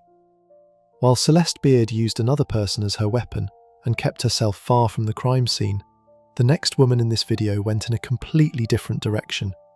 She was recorded on camera paying an undercover police officer to kill her husband, watched a fake crime scene convince her the job was done, and still managed to make it through 3 separate trials before a jury finally put her behind bars. Case 7. Lori Vallow Daybell, the Doomsday Mum. Lori Cox was born on June 26, 1973, in Loma Linda, California, and grew up in a religious household within the Church of Jesus Christ of Latter-day Saints. She was married for the first time at 19 to her high school boyfriend. That ended quickly. She married again in her mid-20s, had a son named Colby Ryan, and divorced in 1998. Her third marriage was to a man named Joseph Ryan, with whom she had a daughter named Tylee Ryan, born in 2002. That marriage ended in 2005 with a bitter custody dispute. Joseph Ryan died in 2018 in his apartment, and the cause was determined to be cardiovascular disease. In February 2006, Lori married for the 4th time. Her new husband was Leland Charles Anthony Vallow, who went by Charles. He was a businessman and devout Catholic who converted to the LDS faith after marrying Lori. Friends who knew them in those early years described the marriage as happy. Lori came into the marriage with her son Colby and her daughter Tylee. In 2013, Lori and Charles adopted a toddler boy named Joshua Jackson Vallow, known as JJ, who was the grandnephew of Charles through his sister Kay Woodcock. JJ was diagnosed with autism. The family lived in Arizona. By all accounts, Tylee and JJ were close, and JJ thrived in their care. In the fall of 2018, everything began to change. Lori attended a religious conference in St. George, Utah, in October 2018. There she met Chad Daybell, a self-published author of doomsday-focused fiction, who had been married to a woman named Tammy Douglas since 1990. Chad and Tammy had 5 children together and lived in rural Salem, Idaho. Chad's writing centered on themes of apocalypse, near-death experiences, and the end of the world. He also claimed to have his own visions of the future. After Lori met Chad, her beliefs began to shift rapidly and visibly. By early 2019, Charles Vallow was frightened of his own wife. On January 30th, 2019, he went to police saying Lori had threatened to murder him, that she believed she was a deity sent by God to lead 144,000 survivors into the millennium, and that she believed the second coming of Christ would occur in July 2020. He told officers in a conversation that was captured on video, "She threatened me, murder me, kill me." He said she had told him that if he got in her way, she would have him killed. He filed for divorce on February 8, 2019, seeking sole custody of JJ and citing Lori's mental instability. The divorce proceedings were later paused when the couple appeared to attempt reconciliation, but Charles never stopped fearing his wife. Lori and Chad had by this point developed a shared belief system that had drifted far from mainstream Mormonism. They believed certain people could be possessed by dark spirits, stripping their souls away and turning their bodies into what they called zombies. In their framework, a zombie was no longer a real person, and eliminating one was not a sin. Chad and Lori referred to each other using code names, James and Elena, and believed they were spiritual royalty destined to survive the apocalypse. Lori's close friend Melanie Gibb later testified that she heard Lori refer to her own daughter Tylee as a zombie after Tylee refused to babysit JJ. According to Gibb, Lori labelled JJ a zombie as well. Text messages recovered by the FBI showed Lori and Alex Cox, Lori's older brother, discussing eliminating zombies. Alex Cox was a deeply loyal figure in Lori's life. Friends testified that he believed his purpose on Earth was to protect his sister. On July 11, 2019, Charles Vallow arrived at Lori's home in Chandler, Arizona, to drop JJ off at school. Alex Cox was in the house. An altercation broke out. Cox shot Charles Vallow and killed him. Cox called 911 43 minutes after the shooting and told the operator, "I got in a fight with my brother-in-law and I shot him." Cox claimed self-defense. Police noted that the second bullet had struck Charles below his ribcage, indicating he was on the ground at the time. CPR was never performed. Cox was not charged. Prosecutors would later conclude in a court filing that Charles Vallow's death was a planned event, necessary to prevent him from confronting Lori about her beliefs, and necessary for Chad and Lori to marry and, in their words, fulfill their religious prophecy. Charles Vallow was 62 years old. He had filed for divorce and been trying to protect his son. 11 days before his death, he had sent an email to Tammy Daybell telling her that their spouses were having an affair. Tammy opened the email, deleted it, and blocked his address. Within weeks of Charles's death, Lori moved herself, Tylee, and JJ from Arizona to Rexburg, Idaho, to be closer to Chad. Alex Cox moved into the same apartment complex. On September 8, 2019, Lori, Tylee, JJ, and Alex Cox took a day trip to Yellowstone National Park. A photograph taken near the park entrance became the last confirmed image of 16-year-old Tylee Ryan alive. The following day, September 9th, Alex Cox's phone GPS placed him on Chad Daybell's property in Salem, Idaho, for approximately 2 hours.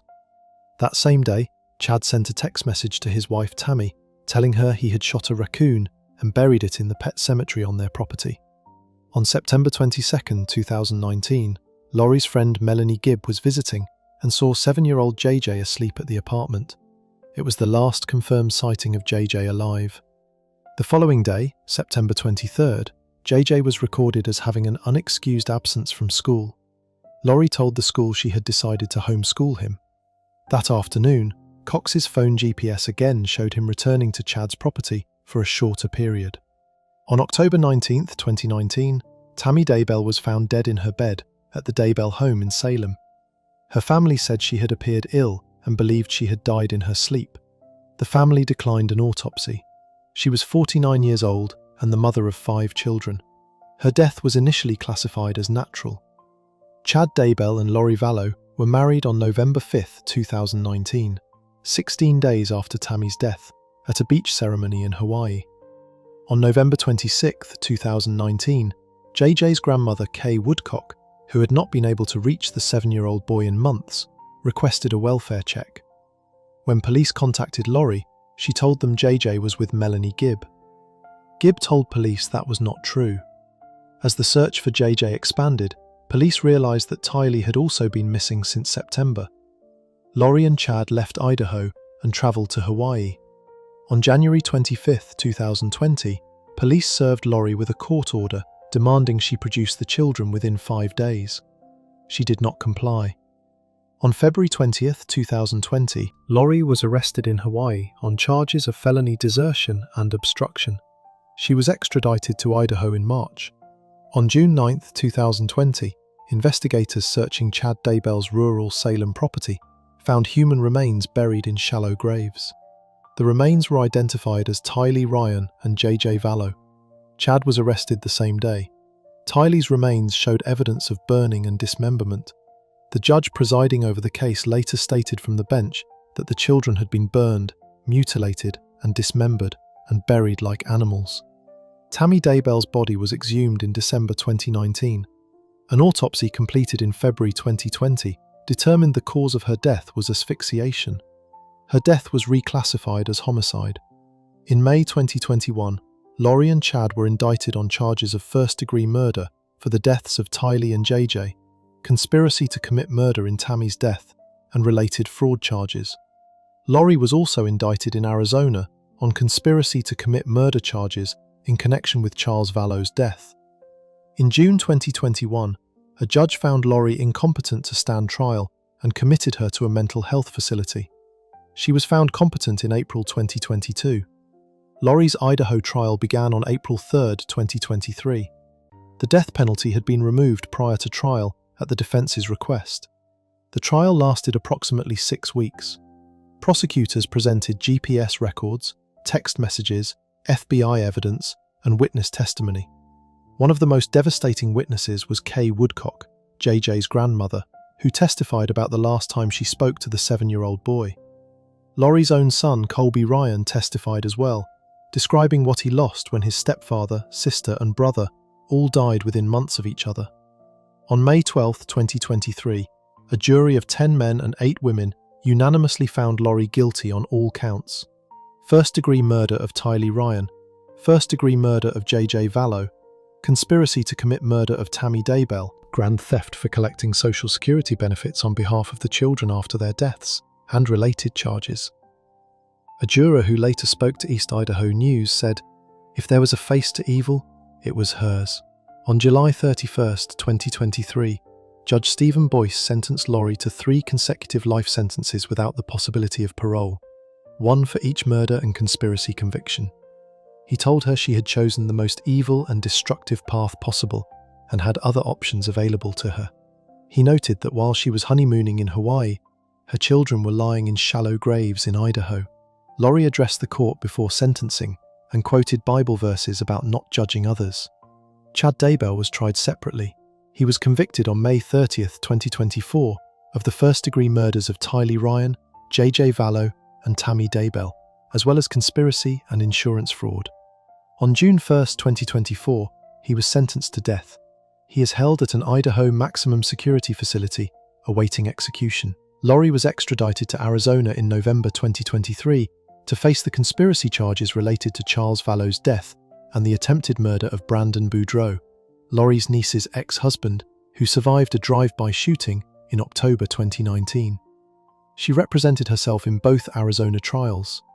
She was convicted of both conspiracy charges in spring 2025 and sentenced on July 25, 2025, to 2 additional consecutive life sentences. Total, 7 life sentences across 2 states. Alex Cox, the man who fired the shot that killed Charles Vallow and whose phone GPS placed him on Chad Daybell's property the mornings after both children disappeared, died on December 12, 2019, from what medical examiners ruled was a blood clot in his lungs. He was 51 years old and died before he could be charged with anything. J.J. Vallow was 7 years old. He had been adopted by Charles and Laurie because his birth parents could not care for him.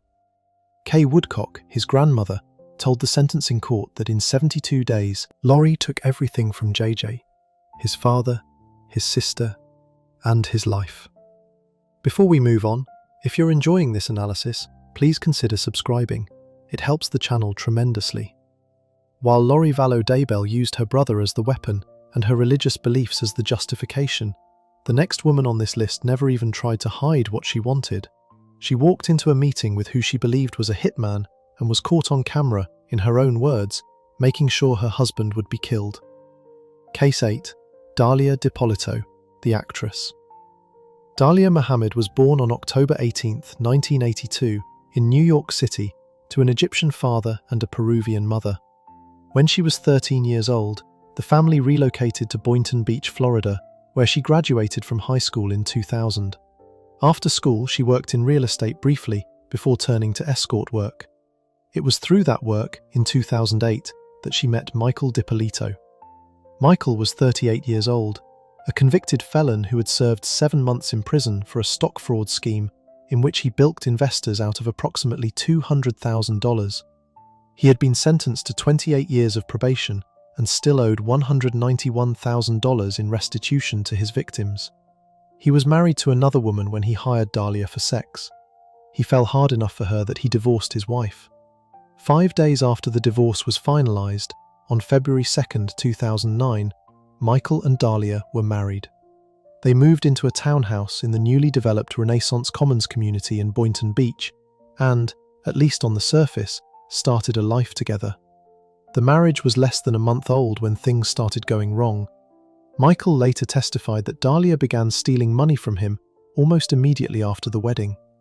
She took approximately $100,000 from him, according to prosecutors, and used a former lover named Mike Stanley to help cover it up, having Stanley impersonate a doctor who told Michael she was pregnant in order to explain where the money had gone. She also allegedly had Stanley impersonate a lawyer to falsely convince Michael he had completed his probation requirements, which would have caused him to stop reporting to his probation officer.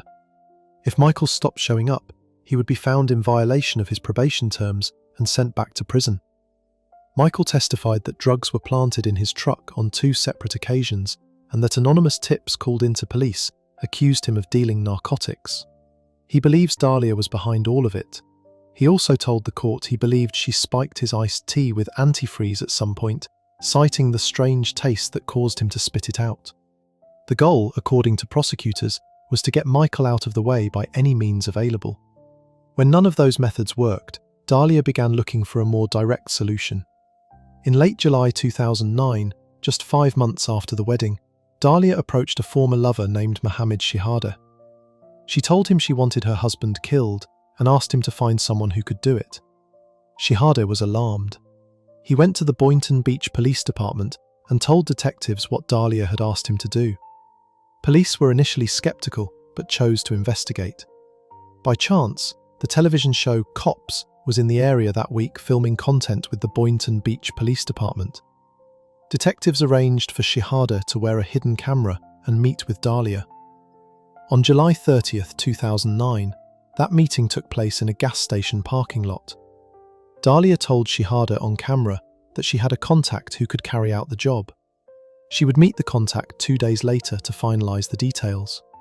The contact, of course, was an undercover police officer named Whitey Jean. Dalia met with Whitey Jean and, on camera, laid out exactly what she wanted. She discussed multiple scenarios for how Michael could be killed. In one option, she suggested Jean kill him outside a bank after Michael withdrew $10,000 in cash so Jean could take the money as his payment. They settled on a different plan. Jean would break into the couple's townhouse while Dalia was at the gym, stage the scene to look like a botched home invasion, and kill Michael there. Dalia agreed to pay Jean $7,000. At one point during the recorded meeting, Jean warned her clearly. Once their conversation ended, she would not have an opportunity to change her mind. Dalia responded directly and without hesitation. "There's no changing. I'm determined already. I'm positive. I'm 5,000% sure." Prosecutors later played that 23-minute video recording in full at all three of her trials. It became the central piece of evidence in the case, and it was almost impossible to explain away. On the morning of August 5, 2009, Dalia drove to the gym as planned. Boynton Beach police set up a full fake crime scene at the townhouse. Police tape, vehicles, officers on scene. Michael Dippolito had been removed from the home safely and was very much alive. At approximately 6 a.m, a detective called Dalia at the gym and told her to come home immediately, that there had been an incident involving her husband. The television show Cops had cameras rolling as she pulled into her street. A sergeant met her and told her, "Is your husband Michael?" "I'm sorry to tell you, Ma'am, he's been killed." Dalia collapsed into what appeared to be uncontrollable grief, screaming and weeping on camera. She told detectives about a list of potential suspects connected to Michael's criminal past. She was then taken to the police station for questioning. Still believing her husband was dead, she sat in an interrogation room and continued to deny any knowledge of who might have wanted him harmed. At that point, the door opened and Michael Dippolito walked in, alive. According to recordings, Dalia's voice cracked and she said, "Mike, come here please, I didn't do anything to you." Police then told her that the hitman she had hired was an undercover officer, that everything had been recorded, and that she was under arrest for solicitation to commit first-degree murder. The evidence against Dalia Dippolito was captured on multiple cameras across multiple days. There was the hidden camera recording of her meeting with Shihadeh. There was the undercover recording of her meeting with Jean. There was the recording of the fake crime scene and her reaction to being told Michael was dead. There was the interrogation room footage, and all of it was filmed before cops' cameras even arrived. The show only began filming on the day of the arrest itself. Despite this, the case would not be resolved for 8 years. At her first trial in April 2011, Dalia's defense argued that the entire thing had been orchestrated by Michael as a stunt to get them on reality television, claiming he loved shows like Jersey Shore and Cheaters and had convinced Dalia to participate in a fake murder-for-hire scenario. The jury rejected this and convicted her after 3 hours of deliberation. Judge Jeff Colbath called the plot pure evil, called Dalia a puppet master who took advantage of a man who loved her and sentenced her to 20 years in prison. In 2014, an appeals court overturned the conviction. The reason was procedural. During jury selection for the first trial, a potential juror mentioned information about Dalia having previously attempted to poison her husband with antifreeze. That information had not been admitted as evidence. The appeals court ruled this had tainted the jury pool and that Dalia had not received a fair process. A new trial was ordered. The second trial took place in December 2016. Dalia's new defense attorney, Brian Claypool, took a completely different approach, abandoning the reality TV argument and instead attacking the Boynton Beach Police Department directly. Claypool accused detectives of manufacturing evidence and escalating a minor situation into a major production purely to impress the cops' producers who were in town. The jury deliberated for 9 hours across 2 days and deadlocked at 3 votes guilty and 3 votes not guilty. Judge Glenn Kelly declared a mistrial. A third trial was scheduled. During the year she spent under house arrest awaiting trial, Dalia gave birth to a son by another man. At the third trial in June 2017, prosecutors played the 23-minute video again and called Michael Dippolito to testify. They also read the jury sexually explicit text messages Dalia had exchanged with Mike Stanley during the marriage, laying out the full picture of how she had been deceiving Michael across multiple fronts simultaneously. The jury of 6 deliberated for 90 minutes and found her guilty of solicitation to commit first-degree murder. On July 21, 2017, Judge Glenn Kelly sentenced Dalia to 16 years in prison, 4 years less than the original 20-year sentence, with credit for the 160 days she had already served. He did not grant her credit for the 8 years she spent under house arrest awaiting retrial. Kelly said she had acted in a cold and calculated manner and that there was a plan put in place to kill Michael Dippolito. Prosecutor Craig Williams described her to the court as a master manipulator who needed to be imprisoned to protect society. After the sentencing, Michael Dippolito addressed reporters briefly. He said he wished they were never there and said that as far as the sentence was concerned, he was 5,000% happy with it, using the same phrase Dalia had used on the recording the day she confirmed she wanted him dead. Dalia's attorneys appealed. The 4th District Court of Appeal upheld the conviction. The Florida Supreme Court declined to hear the case without comment in September 2019. Dalia is currently serving her sentence at the Lowell Correctional Facility in Marion County, Florida.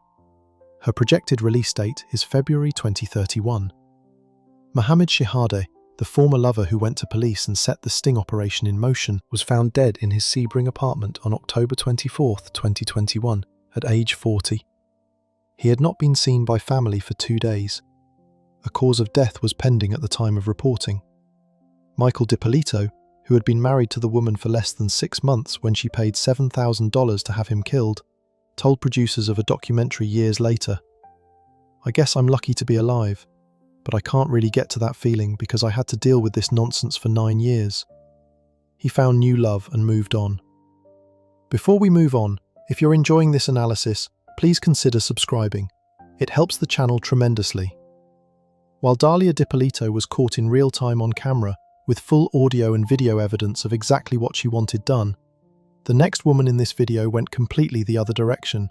No cameras, no hitmen, no recorded conversations, just a deadly poison, a husband who kept getting mysteriously sick, and a psychiatric hospital where she found the one person she needed to make it all happen. Case 9.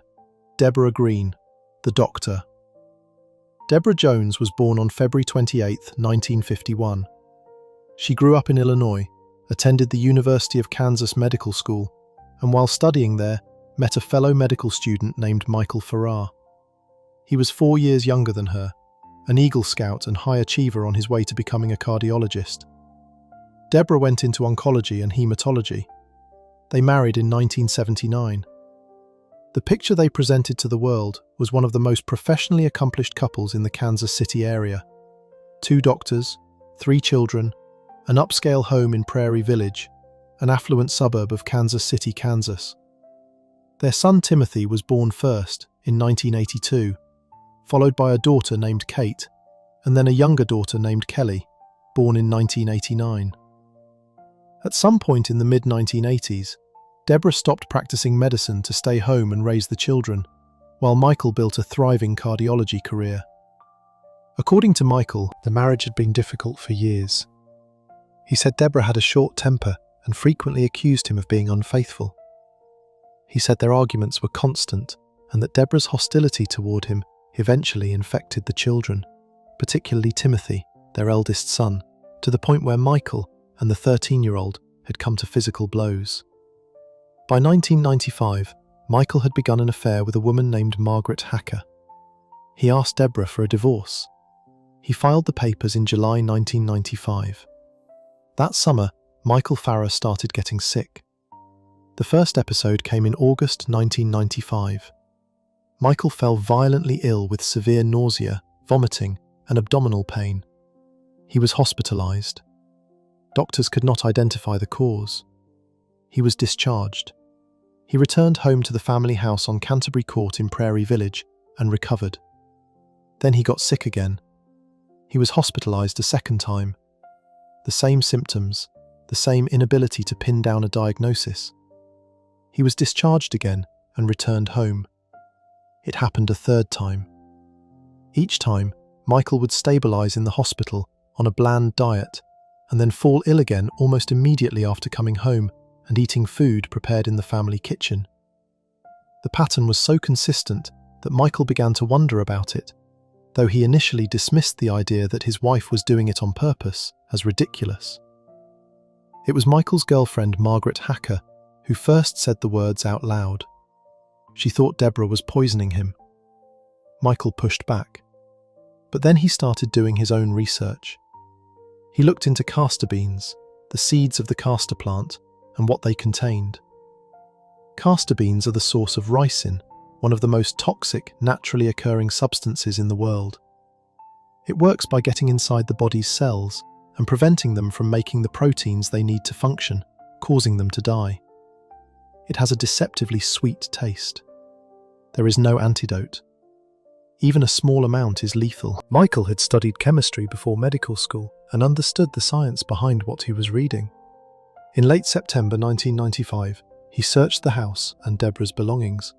In her purse, he found seed packets labelled as castor beans.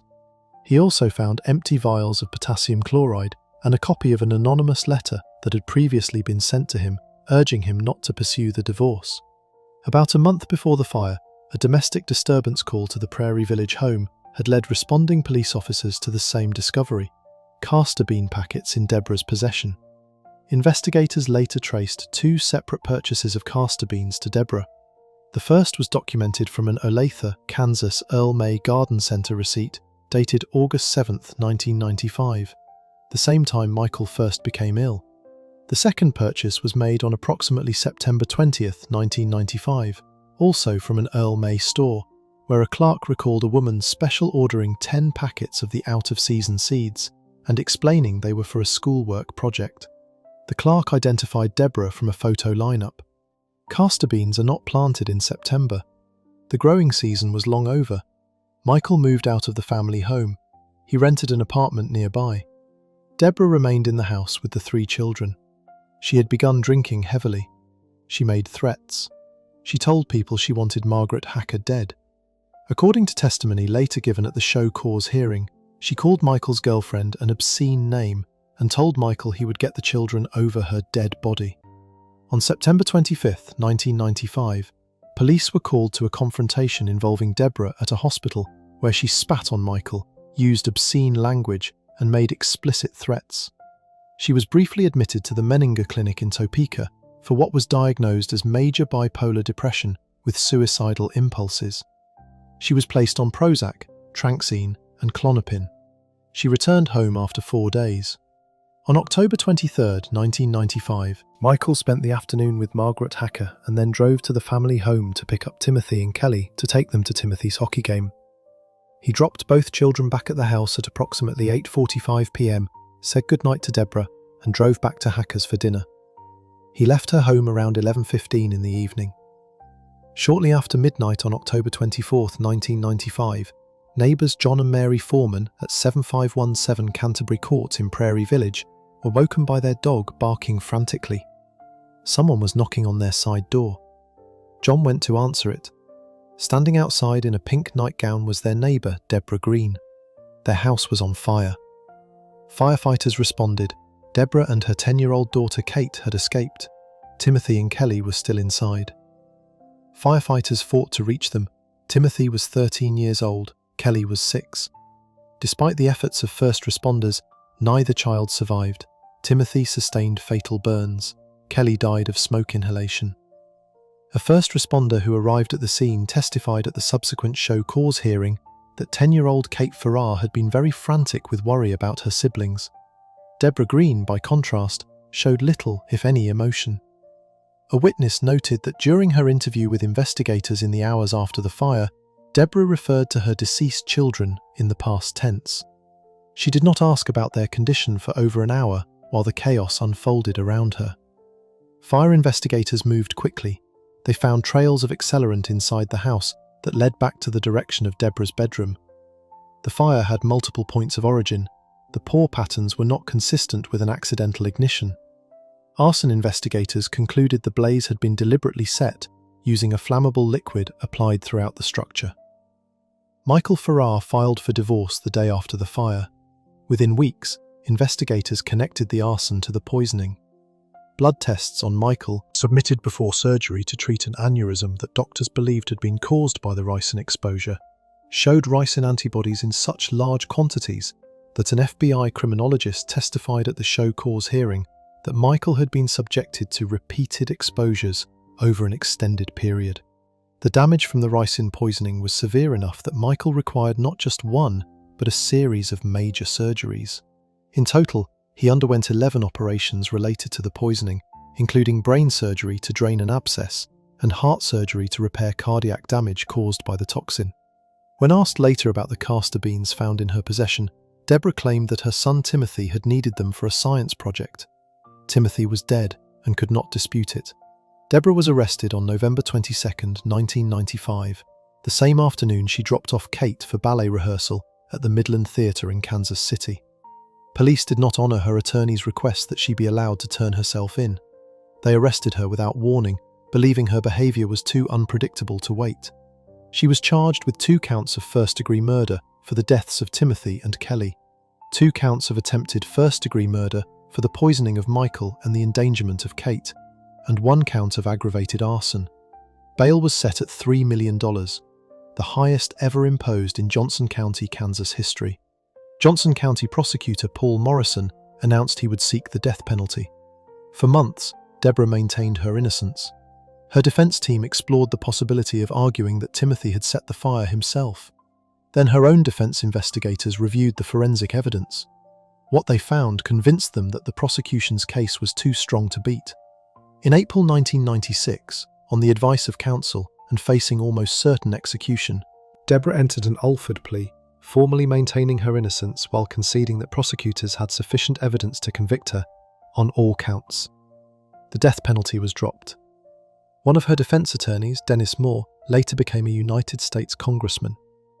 On May 30, 1996, Deborah Green was sentenced to 2 concurrent 40-year prison terms without the possibility of parole under what Kansas calls a hard 40 sentence, meaning she would serve every one of those years before being considered for release.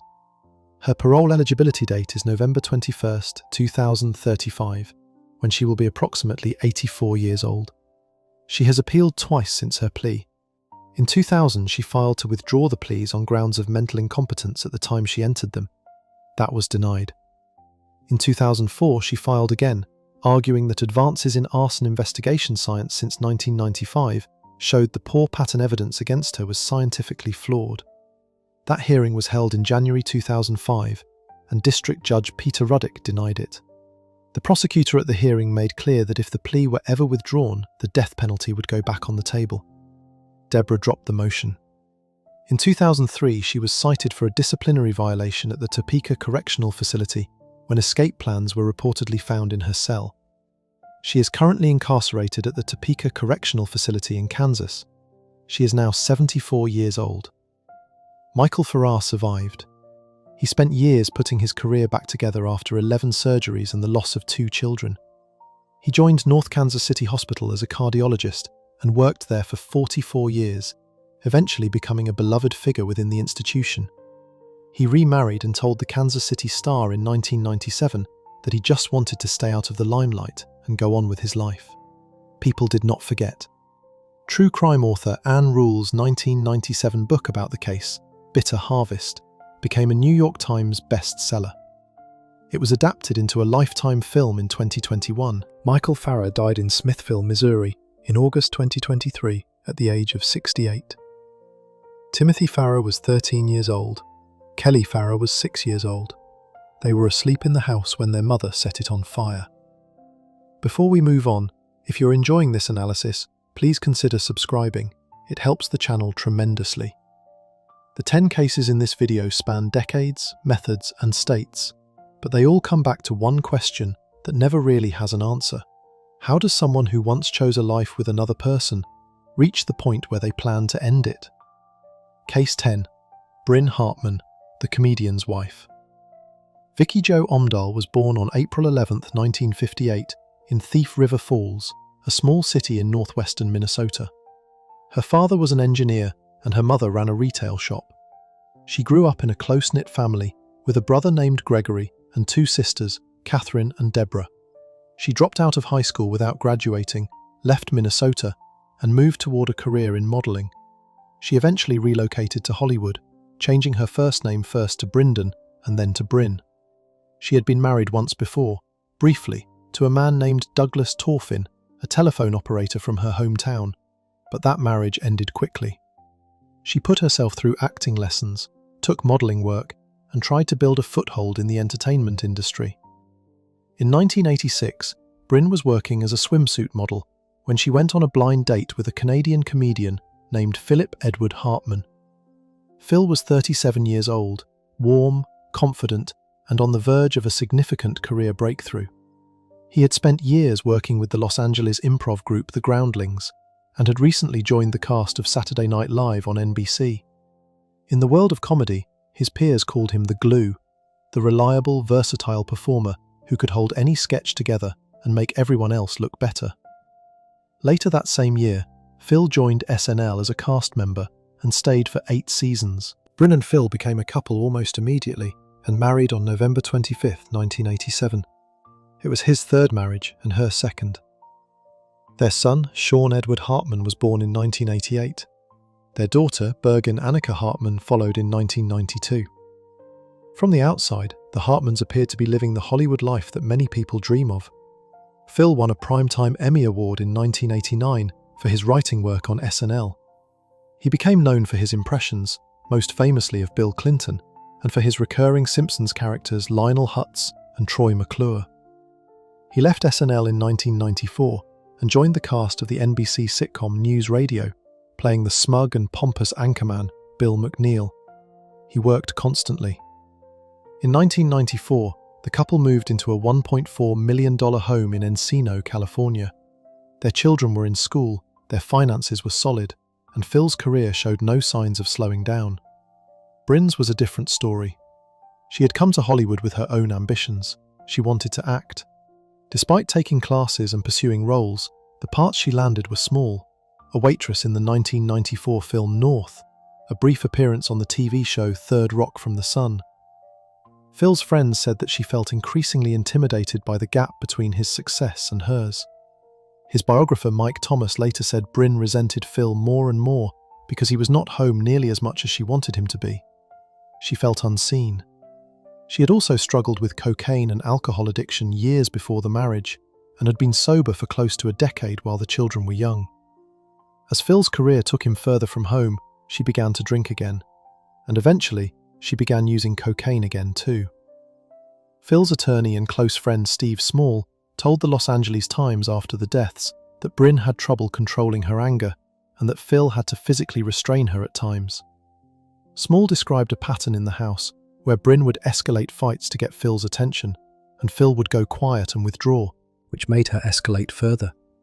She reportedly purchased several handguns and placed them in different areas of the house, citing her concerns about celebrity stalkers. She sent a threatening letter to Phil's ex-wife Lisa Strain, telling her never to contact Phil or herself again, and that she would hurt her if she came near them. Phil's friend Joe Rogan, his co-star on News Radio, later said he urged Phil to leave the marriage 5 times. Phil refused because he loved his children and did not want to break up the family. The Hartmans attended couples therapy at some point in 1998. Brin's brother Gregory told ABC News that both Phil and Brin said the counselling had genuinely helped and that they were trying to improve the marriage for each other's sake.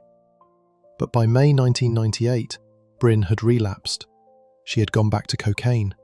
She was also taking the antidepressant Zoloft, which had been prescribed to her by her psychiatrist Arthur Sorosky, who had been providing her with samples of the medication. She had recently turned 40, and according to people close to her, was struggling badly with her sense of self and aging. Phil had given her an ultimatum at some point. If she used drugs again, he would take the children and leave. It is unclear exactly when that ultimatum was delivered, but it was known within their circle. On the evening of May 27, 1998, Brin had dinner and drinks at the Italian restaurant Buca di Beppo in Encino with her friend Christine Zander, a producer and writer. Zander later told reporters that Brin had been in a good frame of mind that night. Brin drove home and arrived back at the house. She and Phil had a heated argument. Those who knew Phil said he was the kind of man who ended fights by going to sleep, withdrawing, going silent, letting things cool down overnight. He went to bed. Sometime before 3 a.m. on May 28, 1998, Brin entered the master bedroom. Phil was asleep. She shot him once between the eyes, once in the throat, and once in the upper chest with a .38 caliber Smith & Wesson Model 15 revolver. Phil Hartman was 49 years old. Their son Sean, aged 9, and their daughter Bergen, aged 6, were asleep in their rooms upstairs. After the shooting, Brin left the house and drove to the home of her friend Ron Douglas. She told him she had killed Phil. He did not believe her. When she showed him the gun, he took it from her and put it in a plastic bag. They drove back to the Hartman house in separate cars. On the way, Brin called another friend and confessed a second time. When Ron Douglas arrived at the house and opened the door to the master bedroom, he saw Phil Hartman's body on the bed. At approximately 6:20 a.m., Douglas stepped into the hallway and called 911. He told the dispatcher his friend's wife had come to his house, saying she killed her husband and that he had now seen the body himself. When police arrived at the scene, Ron Douglas carried Sean out of the house. An officer took Bergen outside to safety. Brin had locked herself in the master bedroom with Phil's body. While officers were escorting the children away from the house, they heard a single gunshot from inside the bedroom. When they entered, they found Brin Hartman lying next to her husband. She had obtained a second gun that had been in the room, put it to her mouth, and shot herself. She died at the scene.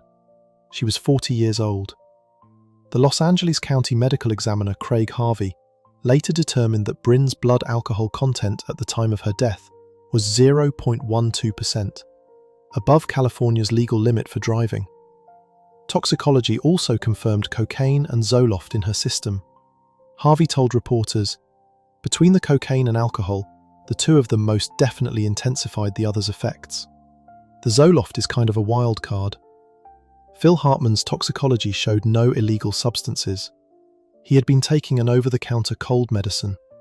In 1999, Brin's brother Gregory filed a wrongful death lawsuit against Pfizer, the manufacturer of Zoloft, and against Brin's psychiatrist Arthur Sorosky, alleging they had failed to warn her adequately about potential side effects of the medication when combined with alcohol and cocaine.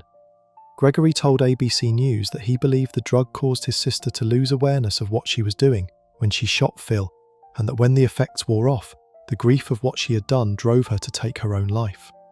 Pfizer settled the lawsuit for $100,000 with no admission of wrongdoing. Per the terms of both Phil and Brin's wills, custody of Sean and Bergen was given to Brin's sister Catherine Omdahl and her husband Mike Wright. The children moved to the Midwest. Phil Hartman's estate was valued at approximately $1.23 million. Per the terms of his will, the children were to receive their inheritance in thirds, one portion upon turning 25 or graduating from university, another at 30, and the rest at 35. Both Phil Hartman's and Brin Hartman's bodies were cremated. Their ashes were scattered over Emerald Bay at Santa Catalina Island, California. A cenotaph with both their names was installed at a cemetery in Thief River Falls, Minnesota, where Brin was born. Sean Hartman grew up and became a visual artist and musician. Bergen Hartman graduated from the University of St. Thomas with a degree in communications and journalism. She got married in Italy in 2018. In a 2015 interview, their uncle Gregory said they grew up as loved children. Phil Hartman was posthumously inducted into Canada's Walk of Fame in 2012 and the Hollywood Walk of Fame in 2014. He was 49 years old when he died in his bed in Encino, California, on May 28, 1998. His children were asleep in the house. He had no idea it was coming. If you enjoyed this breakdown, make sure to subscribe. Thanks for watching, and I'll see you in the next one.